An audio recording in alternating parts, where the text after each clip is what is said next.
Welcome back. Tamil Nadu రాజకీయాలు వేడెక్కాయి. Assembly వేదికగా అధికార విపక్షాల మధ్య మాటల యుద్ధం జరిగింది. డిఎంకే అవినీతిపై సీఎం విజయ్ డైరెక్ట్ అటాక్ చేస్తే విపక్ష నేత ఉదయనిధి వ్యక్తిగత అంశాలను ప్రస్తావించడం వివాదం రాజేసింది. తమిళనాడు అసెంబ్లీలో ముఖ్యమంత్రి విజయ్ కీలక ప్రసంగం చేశారు. శాంతి భద్రతల పరిస్థితులు, హిందీ వివాదం, నీట్, కరూర్ తొక్కిసలాట ఘటన సహా పలు అంశాలను ప్రస్తావించారు. నీట్ విద్యా వ్యవస్థలో అసమానతలు సృష్టిస్తోందని, దీన్ని రద్దు చేయాలని డిమాండ్ చేశారు.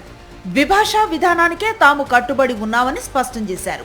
ఎన్నో సవాళ్లను దాటి తాము అధికారంలోకి వచ్చామని, యాక్టర్ పార్టీ అని తమను ఎంతో మంది ఎగతాళి చేశారని గుర్తు చేసుకున్నారు. గవర్నర్ ప్రసంగానికి ధన్యవాద తీర్మానంపై చర్చకు సమాధానంగా అసెంబ్లీలో మాట్లాడారు సీఎం విజయ్.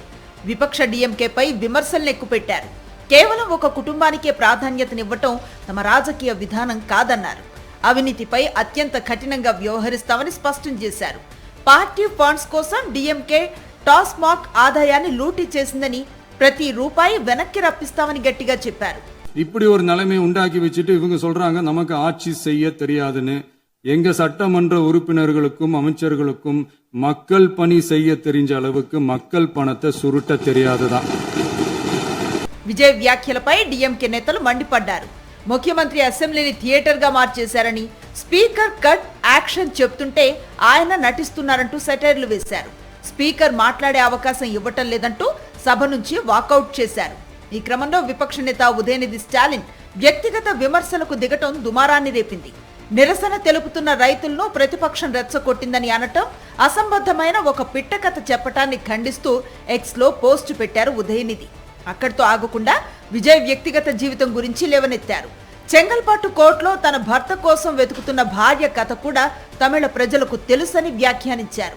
రాజకీయ విమర్శలు వ్యక్తిగతంగా మారటంతో తమిళ రాజకీయం ఒక్కసారిగా వేడెక్కి, కాగా తన ప్రసంగం చివర్లో స్పీకర్ అనుమతితో సీఎం విజయ్ చేసిన సినిమాటిక్ మూవ్ వైరల్ అయింది. అన్ని సెటిల్ చేస్తాం, అందరినీ చక్కదిద్దుతాం అన్నట్టుగా ఆయన చేసిన హ్యాండ్ జెస్చర్ మాజీ ముఖ్యమంత్రి స్టాలిన్ ను గుర్తు చేసింది. తమిళనాడు అసెంబ్లీ ఎన్నికల ముందు డిఎంకే హెడ్ క్వార్టర్స్ వద్ద ఆయన ఇదే తరహా మూమెంట్ ఇచ్చారు. ఇప్పుడు అసెంబ్లీలో విజయ్ దానిని రిపీట్ చేయటం హాట్ టాపిక్ గా మారింది. మరిన్ని అప్డేట్స్ కోసం ఛానల్ ను సబ్స్క్రైబ్ చేయండి. నోటిఫికేషన్స్ కోసం బెల్ ఐకాన్ పై క్లిక్ చేయండి.